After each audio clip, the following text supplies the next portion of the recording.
Hi, everybody. I'm Brian Keating, a host of the Into the Impossible podcast, and I'm here to welcome you to a fascinating episode, an interview between two friends, Professor Nicolas of the University of Illinois, Urbana-Champaign, long name for a good university, and Professor Clifford University of Florida, Chancellor's Professor of Physics.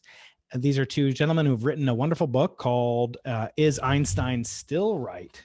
So we've had a lot of Einsteinian related podcasts from our friend, Professor James Gates, our friend, Professor Matthew Stanley. Professor Lee Smolin has agreed to come on the show in the near future as well to discuss his Einstein's Unfinished Business, I think is the name of his book. I'll have him on soon. He's a good friend, longtime friend. So we'll have him on. And now we have this book about, is Einstein still right? Of course, Professor Jim Gates's book was proving Einstein right. So he better be if Jim is not to have to reissue his book under a different title. But today you're going to learn some fascinating things that I am and really be bewitched by, including theories of everything. I want to get their impression. We're often told you need a theory of everything to unify quantum mechanics with gravity, but who says that's actually mandatory? Who says that gravity and quantum mechanics have to be married together? And we'll hear from Clifford who's one of the pioneers, who's worked with Kip Thorne for his PhD at Caltech in the 60s. He's one of the graybeards, literally, in this field. And wonderful perspective, a wonderful, delightful book. You'll learn about what gravitational waves teach us. You'll learn the physics behind the Nobel Prize that was awarded this year to Roger Penrose, Andrea Ghez, and Reinhard Genzel. You'll learn about that. And it's not watered down, but it's not intimidatingly technical. There are no equations in the entire book. And the most delightful part of the book is really seeing the perspective of a young person, in this case, Nico Younes, in conversation with an older gentleman who happens to be Cliff and getting their perspectives, very disparate, but united in the kind of magic that is Einstein. And in some sense, his unfinished quest still continues, and we're still revealing some of the truths of what you would say is maybe his finished quest, maybe his finest quest, which was general relativity. Sit back, enjoy the ride into the impossible today. Please do me a favor. Just go down in your podcast catcher, wherever you're listening to this, rate the Into the Impossible podcast, give it any kind of rating you desire, and leave a review. And please check out their book, Is Einstein Still Right? Welcome to Into the Impossible. Any sufficiently advanced technology is indistinguishable from magic.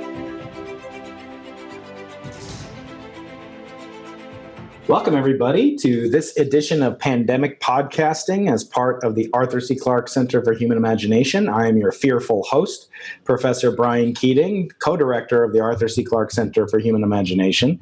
And today, it's a treat to have not only two fellow physicists, but two incredibly engaging, interesting, and fascinating authors of a wonderful new book called Is Einstein Still Right? And so we'll be talking about that book most of today, but I'm also going to take this opportunity because how often do I get a chance to talk to luminaries such as Nico Younes and Clifford who are my guests today. And I want to talk to them about some topics that I've been discussing on the Into the Impossible podcast a lot lately, including Einstein. So I've had on, this is now the third podcast just dedicated to Einstein. I have a fourth one coming up soon, hopefully with Lee Smolin, who's a friend of both of yours, I know. And that will be about his book, Einstein's Unfinished Revolution, I think is the name of it. So it's funny because Einstein has a book about his war with Professor Matt Stanley. He's got a book about Is He Still Right? And then I have a book called Proving Einstein Right by Professor Jim Gates, who was on the podcast earlier this year. Yep. And so there's a lot of Einstein in the air. But first, let's get to our two guests who are no slouches themselves. First up, Professor Clifford a legend, a titan in the field. He is the distinguished professor of physics at the University of Florida in Gainesville, Florida. He's also involved in the Institute for Fundamental Theory, the Institute for High Energy Physics and Astrophysics, and he's written numerous books, given tons of papers. And what I most really respect about Cliff is that he's one of the few people that has done it all. He's done everything from worked on aspects of experiments to test various phenomena, mostly in gravitational physics, to pure theory, to phenomenology, to data analysis. This is a man who can do it all. Cliff, how are you doing today in the southern wilds of our countries? Oh, very, very well. Of course, it turns out I live on the beach near St. Petersburg, so it's a very pleasant surrounding. So yeah, Florida is very nice these days. I'm wearing shorts. I'm wearing shorts all day long. Not that people in Michigan and New York ought to feel bad, but there you go. That's right. Or Illinois, as the case may be, in the case of Professor Nicolas, who received his bachelor's degree from Washington University in St. Louis in 2003 and his PhD from Penn State University in 2008. He was at Princeton. He had an Einstein fellowship. I want to see if that influenced him when he was at MIT and Harvard. And then he was a professor at Montana State University for 8 years. And recently, last year, he became a professor at the University of Illinois. And he's the director of the Illinois Center for Advanced Studies of the Universe. That is very intriguing. Nico, how are you? We've known each other for a long time. It's our first time really doing a podcast together. How are you, sir? I'm very good. Thank you so much for having us. I am not. I don't have an apartment by the beach. Well, there's a lake. There's a lake nearby. I've heard it's pretty great. Yes, that's correct. But pandemic times we're pretty much all staying home and dealing with kids and all of that stuff. Yeah, we'll get to that when we talk about the differences between the two of you. You guys are kind of like the original odd couple when it comes to this young and old, different backgrounds and different interests. But I want to get to the book first and foremost. I found it very delightful. I consumed it very quickly. It's an easy read. It's dense. The book is actually surprisingly dense. You pick it up and you think it's like a paperback, like let's say this piece of news junk over here that I wrote. But it's about 8 times more dense than that. So I want to commend you first of all on the printing and the binding of the book. But what I always like to do is ask the authors, unlike the advice to never judge a book by its cover. I always judge books by their covers. I think most people do. Where did you guys come up with the title, and how'd you come up with the cover design? It sort of depicts a colorized version of America's or the world's most famous physicist. Title and cover design. How did it go? Either one of you. Well, the title was pretty easy because 30 years ago, more than 30, it's pushing 34 years ago, I wrote a book called "Was Einstein Right?" So just to clarify, that was last century. That was in the last century, right? Long before Nico was born. And it did pretty well, but it described the tests of GR up to general relativity up to that point. And so, and this in some ways gets to how we decided to write this book. But first of all, if you want to sell a book about science, you should have Einstein in the title. So that was a given. And then anything with a question mark is good because people wonder, is Einstein right? But now today, because there are these things on the horizon that may make us think about going beyond Einstein, like the acceleration of the universe, the problem of quantum gravity, and so on. It's a nice question to ask, is he still right? We believe the answer is yes, but still implies that in the future, there's still room possibly to go beyond Einstein. So that part of the title came, we agreed within a millisecond that was our basic title. And Nico, what about the cover design, the art? Yeah, there was a lot of back and forth between Oxford and us about the cover design. The design was made by artists at the publishing house. And we considered multiple different alternatives, and we looked at other books that have been published in the past 10 years and looked at their covers and wanted to make sure that ours was not too similar to other people's, but still like attractive and engaging, and it would just catch your eye and be like, oh yeah, that's a book I want to open. And a lot of what we not all of it, but a good chunk of the book deals with gravitational waves, not only because they got the Nobel Prize a few years ago, but also because it was a huge demonstration of Einstein's of the theory's success at predicting something, and then spending 50 years to build the machines and create the theory. Develop the theory and develop the data analysis tools to be able to really verify this prediction of Einstein's. So we thought, we should depict gravitational waves somehow on the cover. That's why it's like all sort of undulating. And of course, you had to have the man as well. And the back cover sort of is evocative of a black hole, sort of maybe a merging black hole, merging with the Oxford University Press logo, which, surprisingly for a publisher, they made their black hole much smaller than yours. But I want to talk about, the timeliness of the book. So you mentioned essentially everybody who's won a Nobel Prize, which is not surprising as readers of my book, losing the Nobel Prize will recognize the Nobel Prize as sort of a catechism or sort of a way of bestowing idolatry or bestowing upon laureates this kind of everlasting praise that some say, in some cases, the winner of the Nobel Prize gives prestige to the prize. In other words, some people win the prize and it gives them great prestige. In the case of Einstein, I think Dirac and Feynman, others sort of conceived that by winning the prize, they almost did a favor for the Nobel Prize itself. And of course, Einstein looms large. Nico had a fellowship named after him. After Einstein, Cliff, just the next year, you're going to win the Einstein Prize of the American Physical Society. He's already won the Einstein Prize. We just have to give it to him. That's right. Well, exactly 100 years ago to the year since Einstein had the same thing happen. He won the 2021 Nobel Prize, but he didn't receive it until 2022. So, Cliff, you're in good company. The biggest changes, obviously, is that, as you guys discuss in the end section, where we're going to get to maybe at the end of this discussion, you guys have a dialogue, young and old, pretty and handsome. I don't know. You guys are both handsome, but the point is, you guys talk. Don't forget wise. Wise, yes, brilliant and wise. Yes, Nico is quite wise. But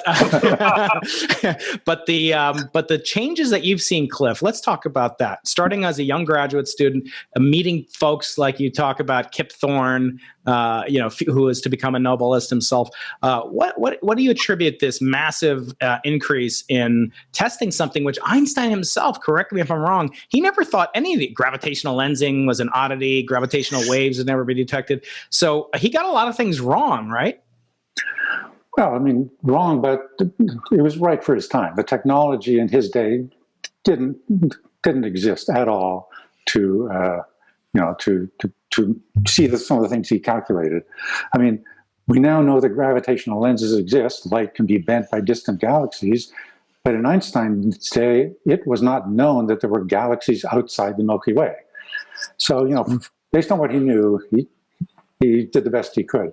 Right. But I was lucky enough to enter Caltech. I was a graduate student of Kip Thorne at a time when astronomical discoveries like of quasars, pulsars, the cosmic background radiation from the Big Bang, these all took place in the 60s, combined with the new technology of the space program, atomic clocks, high precision laser tracking of things, all came together right around this time, the 60s and early 70s, to, on the one hand, make general relativity relevant for astronomy. That just caused a huge amount of interest to grow in the theory, but at the same time provided the kinds of tools that you could use to test it to make sure it was right. And Nico, when you got into this game, obviously a lot had happened that Kip talked about. We knew about gravitational lensing. We hadn't detected gravitational waves, but we detected planets around other stars in the galaxy using gravitational, using physical effects, Doppler shifts, etc. What drew you into this field as a young person in the early part of this millennium, as you keep pointing out? The Cliff are much older than you guys. Yeah, so for me, I grew up in Argentina. I went to school there. I started university there. And so I came to the U.S. with what we call football scholarship, but it's not your football. It's, the other football. That's just what 99.7% of the world calls it. And even though I had this scholarship, I knew ahead of time that I wanted to do physics. So you see, in Argentina, you sort of have to decide what area you want to specialize in when you register for university. So I knew it was physics. I knew it was theoretical physics. I wasn't quite sure exactly what kind of theoretical physics I wanted to do, but I was always fascinated by sci-fi, and in particular by Star Trek. And I thought black holes were really cool, androids were really, really cool, and being able to understand what happens close to a black hole or close to a neutron star, those were fascinating topics. That's what I wanted to study. But it was not until I got to WashU, where Cliff was a professor, I think he was head of the department at the time, that I realized that the field that studies all those things within physics was general relativity, gravitation. And there was this awesome gravitation group at WashU at the time with Professor Wayne Suen and Matt Visser and Cliff, and it was perfect. It's okay, this is what I want to do. And of course, as I was beginning to learn about GR and so on, pretty much everyone, especially in grad school, everyone I talked to, pretty much questioned, why would you go into gravitational waves? Nobody's going to detect gravitational waves. We don't even know those exist. GR, what's GR? I mean, we all know GR is right. Why are you wasting your time doing this? Come do condensed matter, or look at these fascinating materials and these quantum mechanics that we can actually measure in the lab, which I thought was super cool. But I stuck to my guns, and it's I knew as a kid that I wanted to understand black holes, and I'm just very stubborn, so I'm just going to continue trying to study that.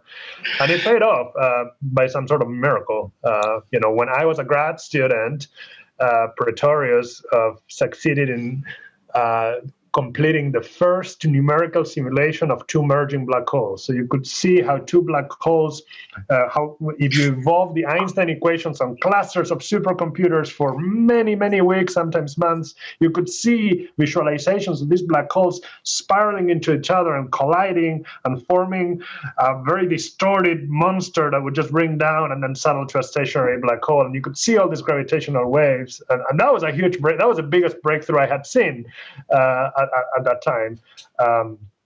So that gave me hope, and sure enough, about 10 years later, LIGO would detect the first gravitational waves. Yeah. So, Nico, you're the second Argentinian, at least to my knowledge, that's been on the Into the Impossible podcast. The first, to my knowledge, was Juan Maldacena, who is no slouch when it comes to theoretical physics.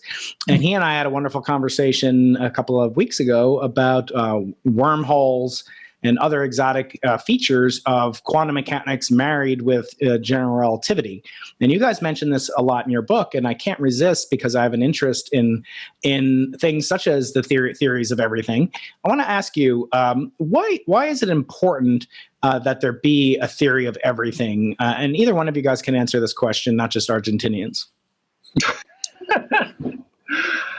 Well, so since you talked to Juan, I mean, Juan is amazing. I think, in fact, I have an anecdote. He probably doesn't remember, but I contacted him when I was in Argentina as a high school student. Sent him an email, like, "Hey, I'm this young kid," and I think he replied, and he was super nice. And then I got to meet him at the Institute of Advanced Studies when I was a postdoc at Princeton, and he was always super nice to me. Incredibly smart guy, of course, as you know.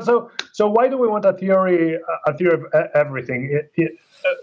In part, it's because we know that every time in the history of physics, every time we've unified what seemed like disjoint theories, then new phenomena emerge, new predictions could be made, and sometimes true revolutions in the field would appear, right? So Einstein is the classic example when he unified electromagnetism with the concept of classical mechanics and Newtonian gravitation, and made these theories compatible with each other. Then a slew of other phenomena and consequences emerged.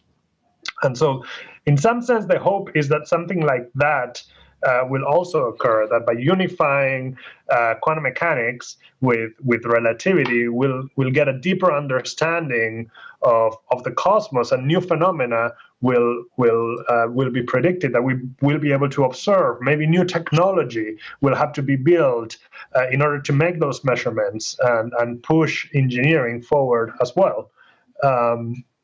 So part of it, I think, is that. From a physicist point of view, I think pretty much everyone I know of would agree after enough alcohol consumption that we are very deeply dissatisfied with the current status of things, right? We have two theories that are incredibly successful in the regimes of validity, but that seem to be incompatible, and that's just not.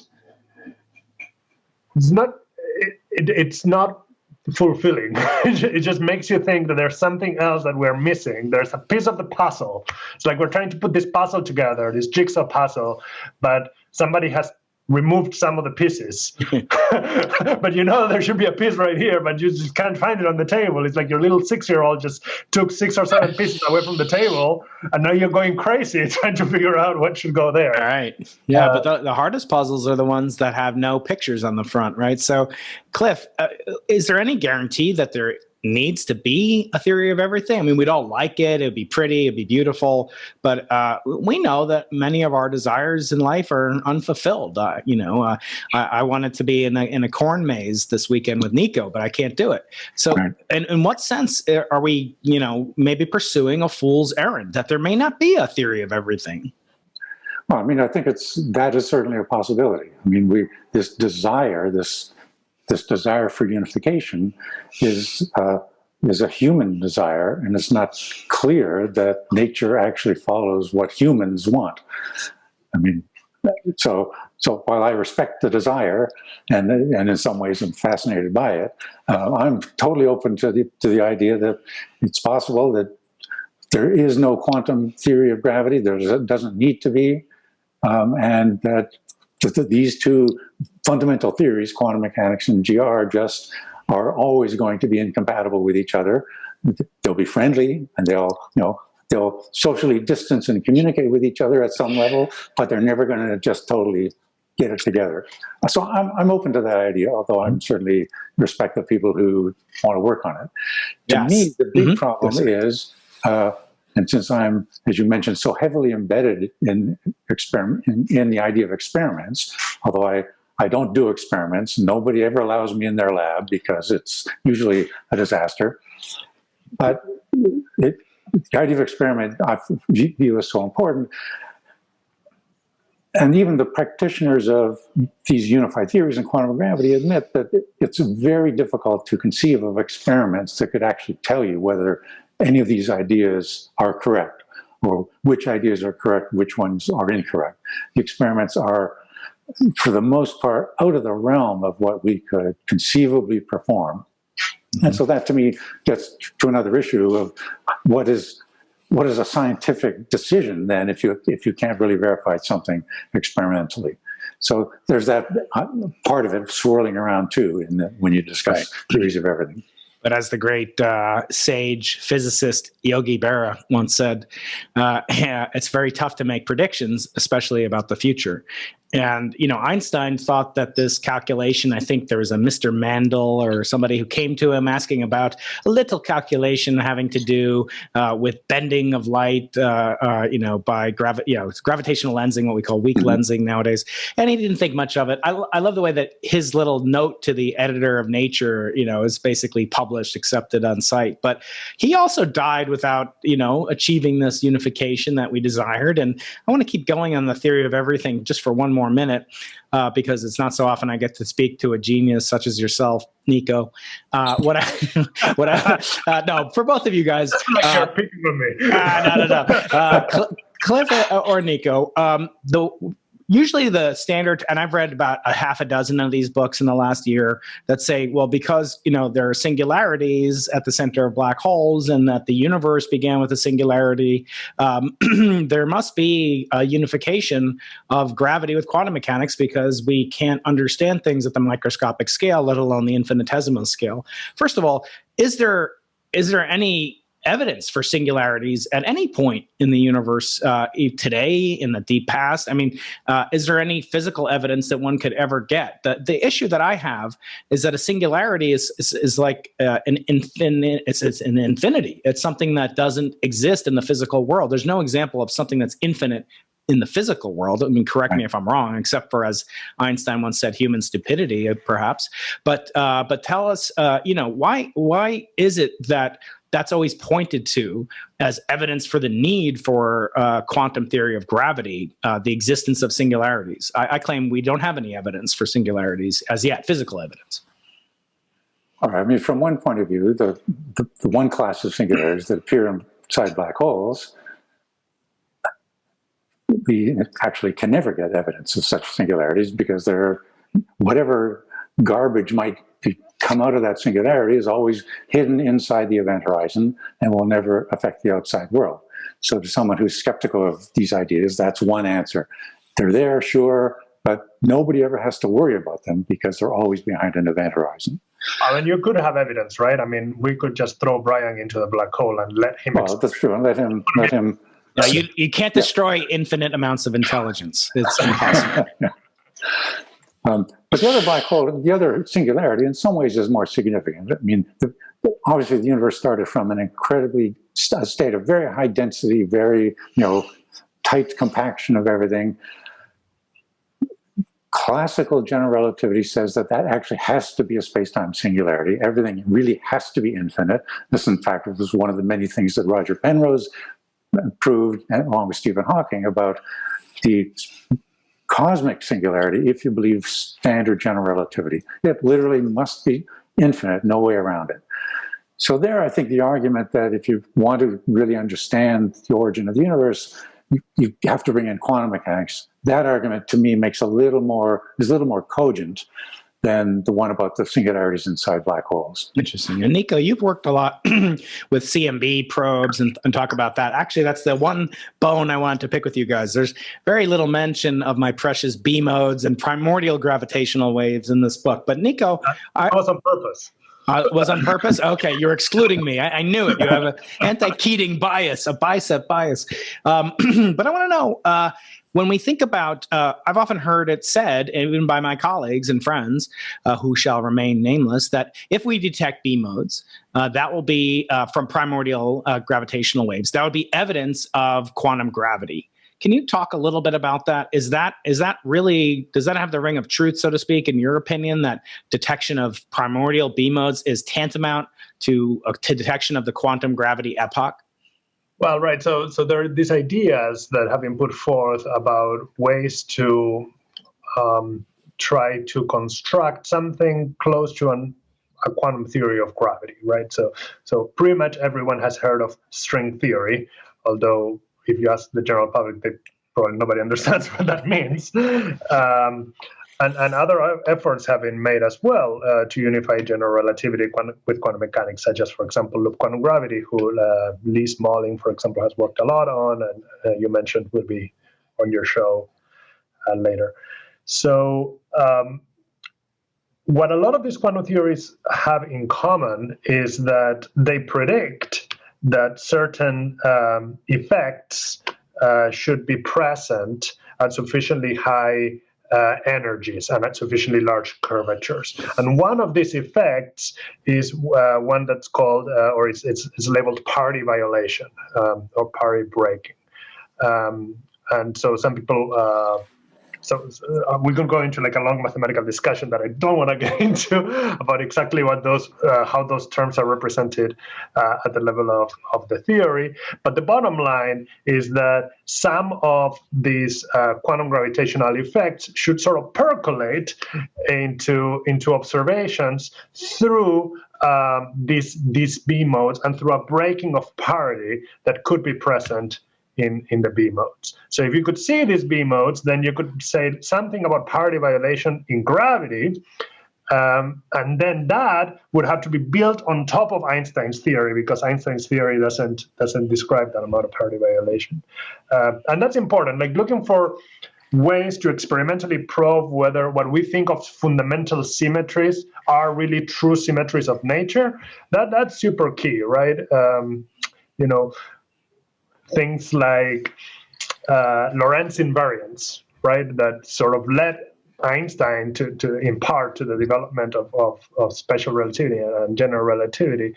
Looking for violations of that would be revolutionary, right? If you did an experiment and you saw that gravitationally there's a violation of Lorentz symmetry, that would indicate that there's, in some sense, perhaps a preferred direction or in space-time that our theory would have to deal with. And general relativity is not equipped for doing that because it's built on the axioms that Einstein postulated. And those axioms do not allow for the breakage of that symmetry at the classical level.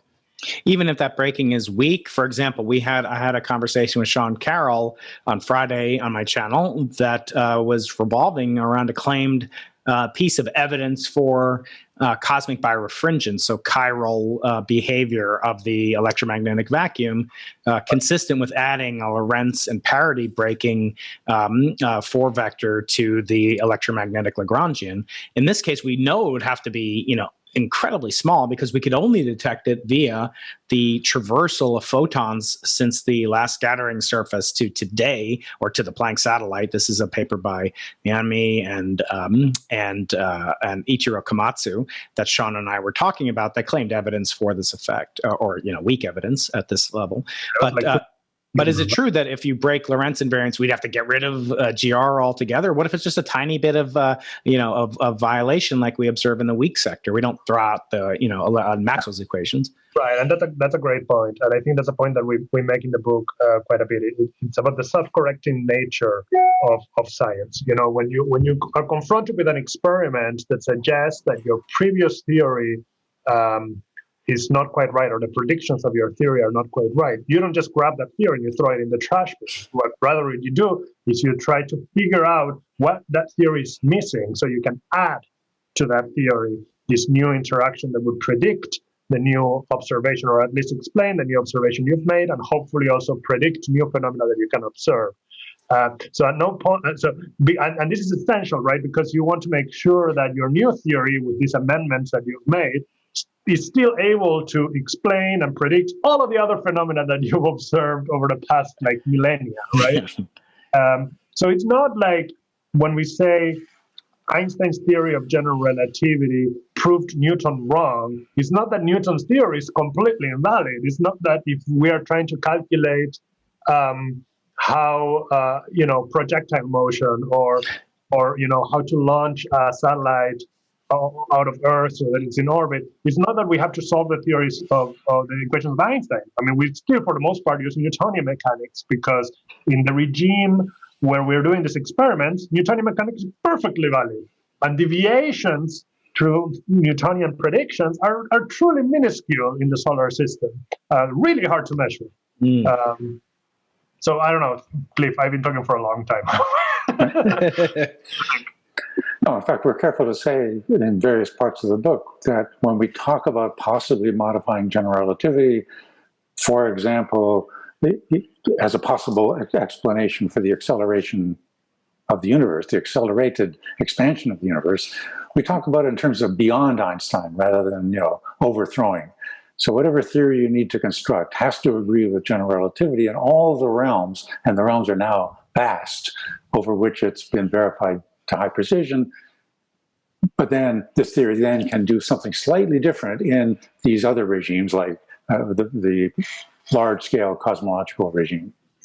Yeah, and I think let me just play off of that idea, Cliff, because I think this is also something that we mentioned in the book, and it's very important, is the idea of a scientific fact. There are certain things in science that are scientific truths, and we don't. So people agree on these concepts, and different communities are not entitled to their own set of truths. We all sort of come together and decide through experiment whether a particular prediction is correct or not. And if there's a prediction or if there's an observation that seems to disagree with a prediction of a well-known theory that has been tested to that date, what we do is we repeat the experiment. and we ask the people that did the first experiment to check that, all the cables have been properly plugged in, and that, before you jump and do a press release and bring bottles of champagne to the creators of the theory, you need to make absolutely sure that what you've observed is really what you thought you observed, and other people can reproduce that observation. That really hurts. Thank you. Thank you for sticking it to me. Yeah, it actually reminds me of a quote by none other than Isaac Asimov in a piece that he wrote called "The Relativity of Wrong." And you guys mentioned this briefly in passing in the book, but he says Isaac Asimov was writing to somebody who really believed the world was flat. And he wrote, when people thought the earth was flat, they were wrong. When people thought the earth was spherical, they were wrong. But if you think that thinking the earth is spherical is just as wrong as thinking the earth is flat, then your view is wronger than both of them put together.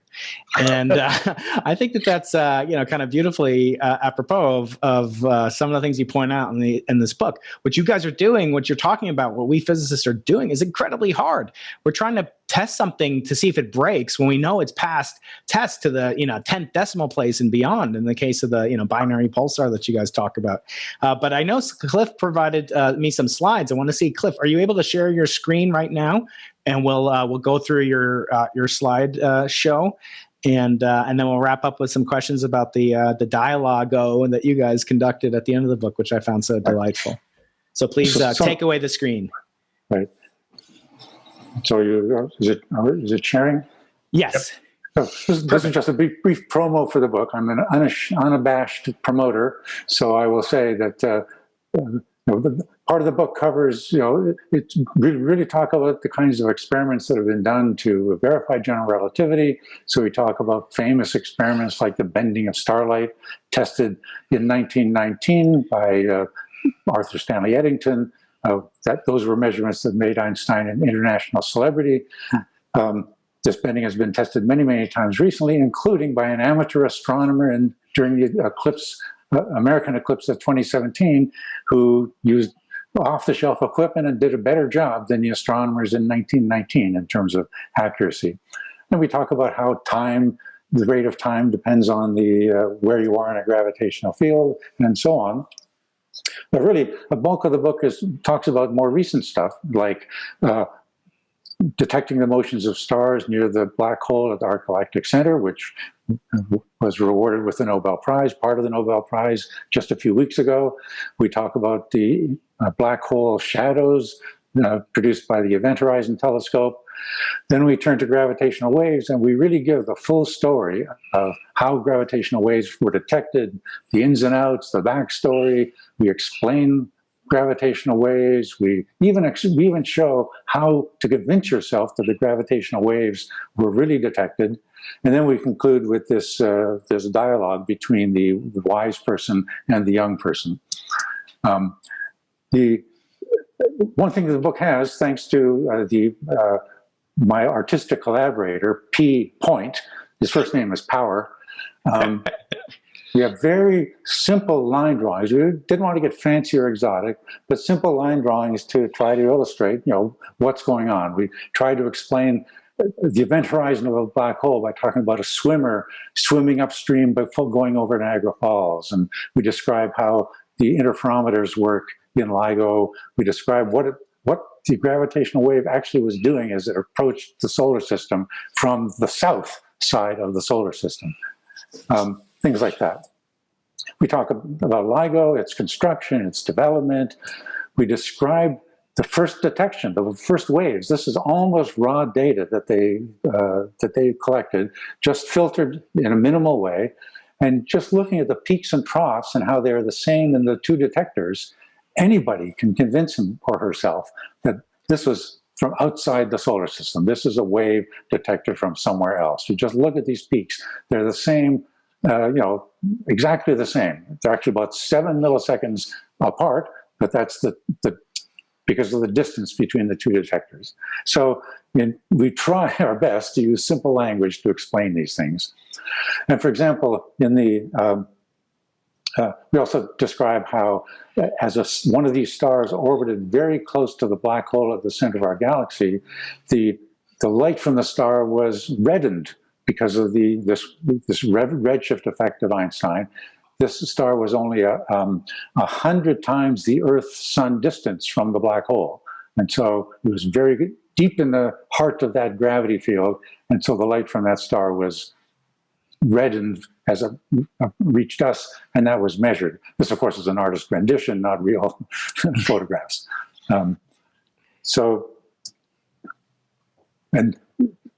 this, of course, we spent a fair amount of time discussing the stars at the center of our galaxy, and this is an animation based on the actual data showing the star is the center of the galaxy. These moving dots are the actual stars orbiting. This star with the yellow orbit is a star called S2. It has now completed about 1.5 orbits around the black hole, and 2 years ago, in May of 2018, it passed very close to the black hole, and that produced that measurement of the gravitational redshift that you saw. So we describe all these, and of course the book came out just in time for Andrea Ghez and Reinhard Genzel, the leaders of the two teams, to win the Nobel Prize. Of course, they point out in the citation that the word black hole does not get mentioned. It just says there's a compact object. Yeah, because the trouble is, to really prove it's a black hole, you have to go into it, but then you can't write a paper to win your next Nobel Prize. Well, that's when that's what graduate students are for, right, Nico? That's right. But I think the idea is to prove, that it's such a compact thing that it can't be anything else. But by the way, with things like this orbiting close to the black hole, we can start to prove aspects of the nature of the curved space-time close enough to the black hole that you can really get to a higher level of proving that it has to be a black hole without ever going through the event horizon. So we talk about this future. We're only at the beginning of testing general relativity, testing the nature of black holes with these kinds of incredible observations. And if it smells like a duck, looks like a duck, you don't have to cook it and taste to ensure that it's a duck. But if it's an invisible duck made of, what are black holes made of, actually? This is a question I get a lot. How do you guys answer that? What you go inside a black hole, what's it made of? Protons, neutrons, croutons? Doesn't Kip Thorne say that it's full of love? That's how you get to. He would say that.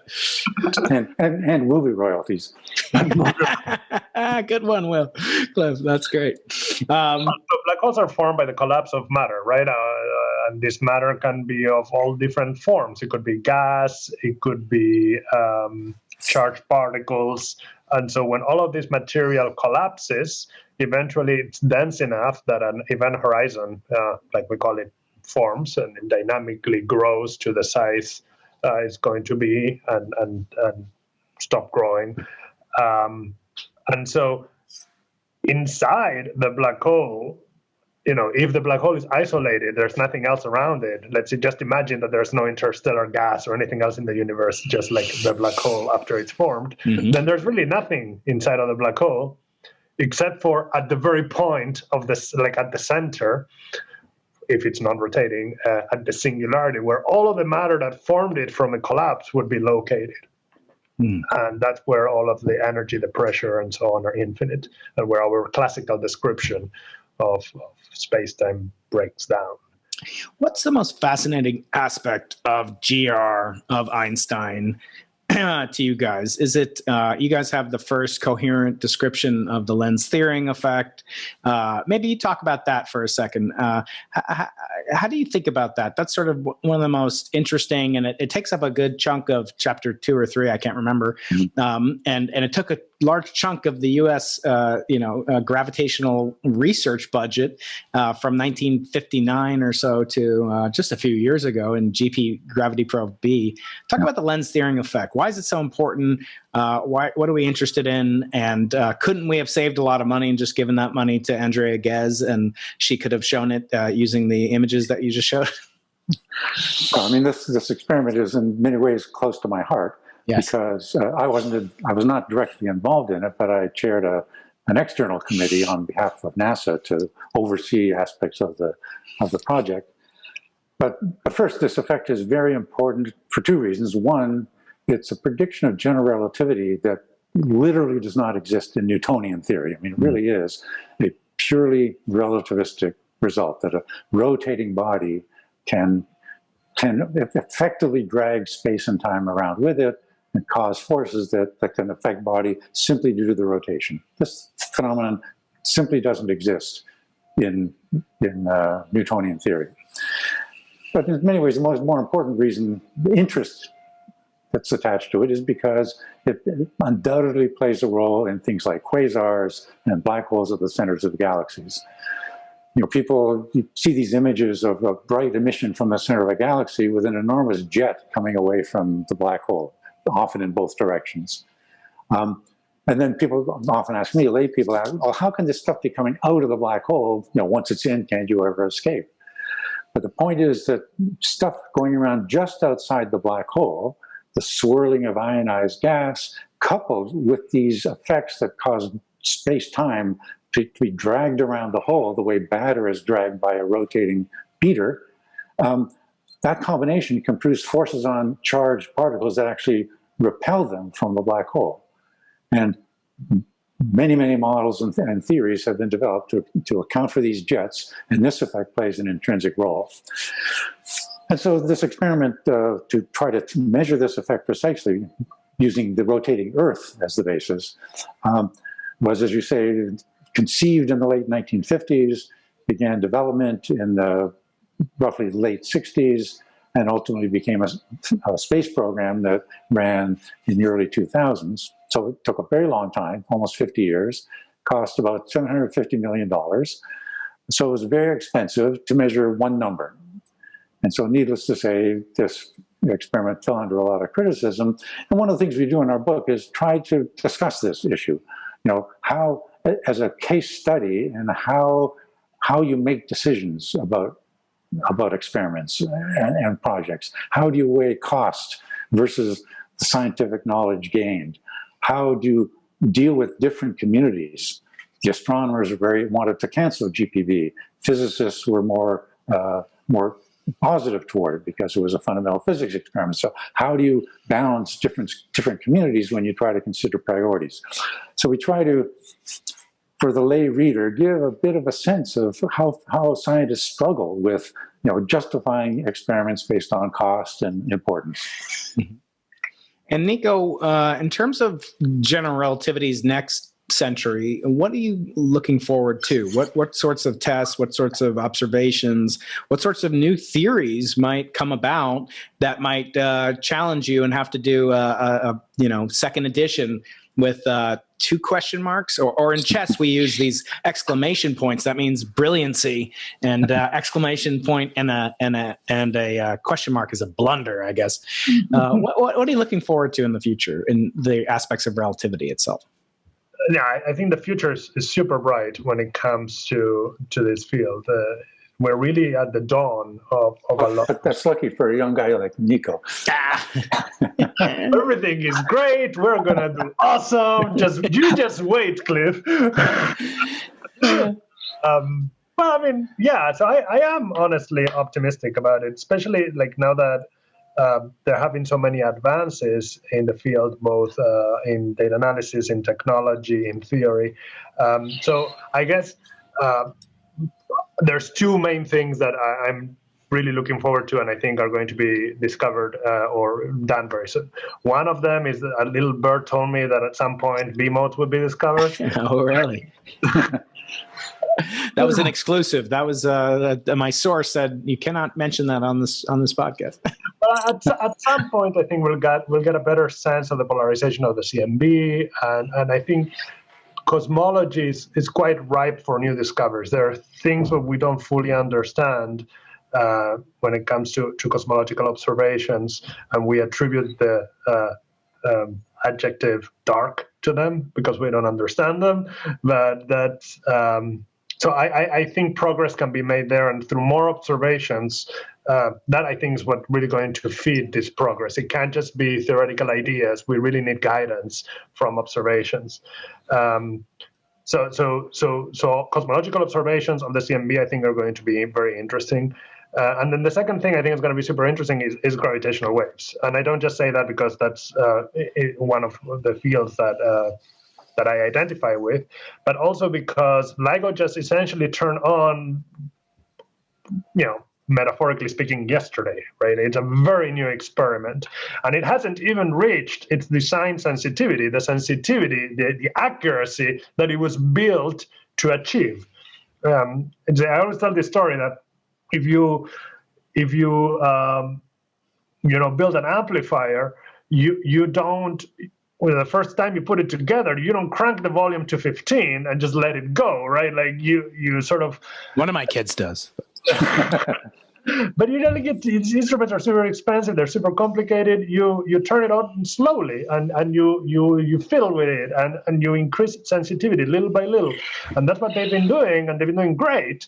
And the amount of engineering, there's a lot of unsung heroes, and that's also something we try to do in the book, to describe all the work that has gone into creating these experiments. And so the bottom line is, these instruments should achieve design sensitivity by 2025 or so. So that's like 5 years from now.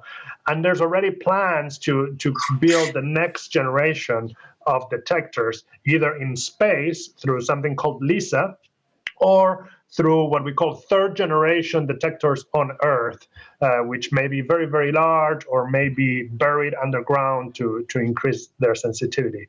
And estimates right now say that once we reach those third generation detectors with LISA, and so with LISA in space and with the ground-based ones, we would be able to see the gravitational waves emitted by all sources, all compact binaries in the universe ever, period. That's awesome.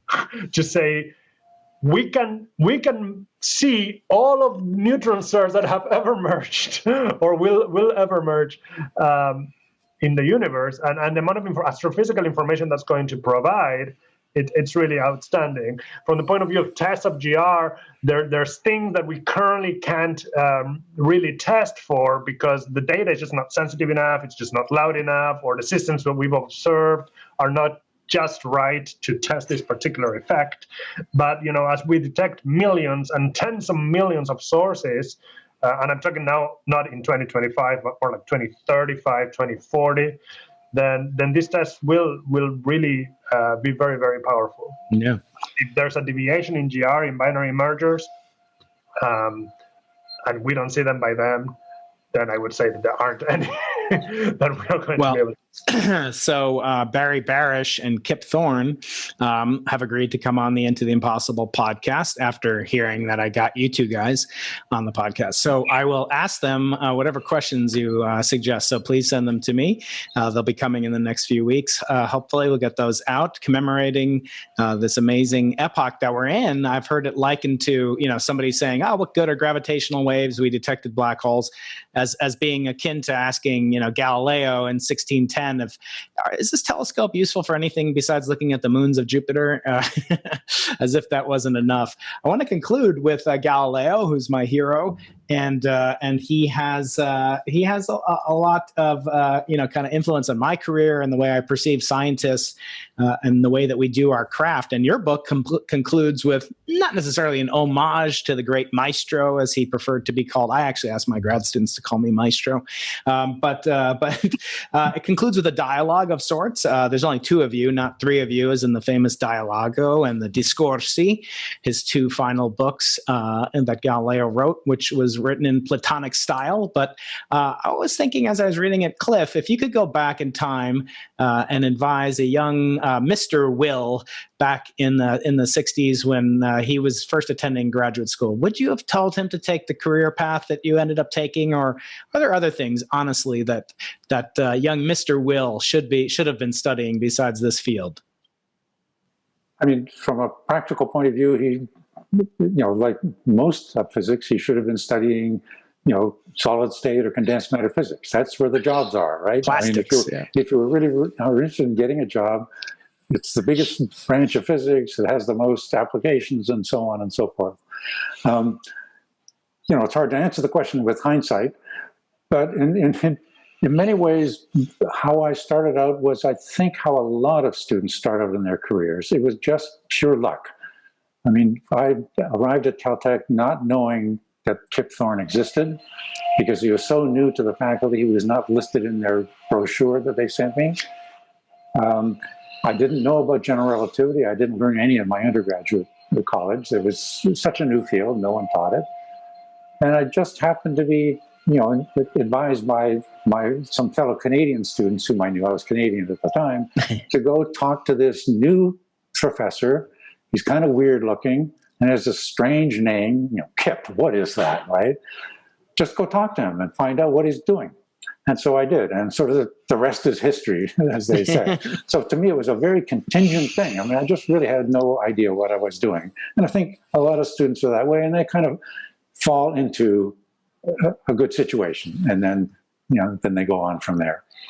But to me, certainly today, I would advise anyone to think about this as a career, because it really has an exciting future. It's a substantial field. It was a really tiny field when I started. It was not well respected by other branches, other physicists and astronomers. So now gravitational physics is established, and you should, if it excites you, you should do it. Very good. And Nico, what are you most excited about and being perplexed by and challenging your students to think about these days? Well, so I always tell my students, especially the first years that approach me, or even the undergrads, that they should really think deep and hard about what it is that excites them the most. What wakes them up at night, or when they wake up in the morning, they look forward to investigating. Where is their passion? And they should always be asking that to themselves. And they should just pursue whatever area of physics, if they like physics, of course, that really truly fascinates them, because that's what's going to make them the most happy. Whether there's jobs or not, I think, and this is my, of course, personal opinion, but and of course, I am in a position of privilege because, I have a faculty position, and I managed to do what I wanted and get hired for researching what I want. But with that said, I think you're better off at, having a job that maybe doesn't pay you as much, but that makes you happy, and it allows you to go to work and enjoy what you're doing, than having a job that perhaps is very well paid, but that you hate, because that's just going to make you unhappy and affect your personal life, and that's no way to live. Yeah. And if that happens to be relativity, then great. That happens to be condensed matter, then go for it. If you want to work for a defense contractor, more power to you. Like, you need to decide. You are the one that has all the answers. Most of my former graduate students remember receiving from me. Wasn't Nico, because he was an undergraduate with me at Washington U. But first time a graduate student comes and wants to work with me, I give them what I call my stern lecture. I even wag my finger at them, saying, this is a small field. There are very, very few jobs doing general relativity in the world. I mean, you could be a professor, but hardly any of them. Could maybe work for NASA, et cetera. So very few jobs. Grant support is very minimal. But if you're willing to accept all that after you graduate, you might have to go into something else, computers, whatever it is, teaching. If you're willing to accept all that, then doing a PhD in general relativity will be the most fantastic 5 or 6 years of your life. Well, that's good. That's my story. So has your lecture changed though in recent years? It's pretty much the same, because still, I mean, gravitational physics is in some ways a big field, but a lot of those jobs are for experimentalists. I mean, there are 1,000 people at LIGO, and 2/3 of them are engineers and data analysts, not what we would call general relativists. So I think we're still a small sub-branch of physics with very few practical applications. So I want to conclude with a statement from Nico's Institute for what is it again? The Illinois Center for Advanced Studies of the Universe, where you talk about the book, Nico, and you say, we keep asking if Einstein was right, not because we think he was wrong, but because that's what physicists do. Even though GR has passed every test we devised, we have to continue searching for deviations from Einstein's predictions. We know Einstein's theory cannot be the final word, since it remains incompatible with quantum mechanics. So he must be missing something. Newton appeared to be right for hundreds of years. before observations of Mercury suggested something was amiss. And then Einstein came along. And I want to thank you guys for writing this wonderful book, which will hopefully inspire many, many graduate students to subvert their free will, as we might say, and work for physicists and work with physicists like Cliff Will, the renowned Cliff Will, and the superstar Nico Younis. Thank you guys so much for spending your time with the Into the Impossible podcast. And let our audience know, where can they find you, where can they get this book, etc. It's on Amazon.com. Just ask the question, is Einstein still right? And you'll find it. Yeah. It's a Kindle. Wherever books are sold. Wherever books are sold. That's right. We don't want to give monopoly to the giant river in Nico's home continent. Nico Younis, Professor Younis, Professor Will, thank you guys so much. Cliff, you've been a big influence on me and my style and sort of my interest for many, many decades. It's been great to meet you finally and have this wonderful occasion. Nico, thank you so much, my friend. It's a wonderful book. I urge everybody to get a copy of it. Is Einstein Still Right? And it's available, as they say, wherever books are sold. Thank you both so much. Have a great rest of your day and your week. Thank you, Brian. Great to meet you. Any sufficiently advanced technology is indistinguishable from magic.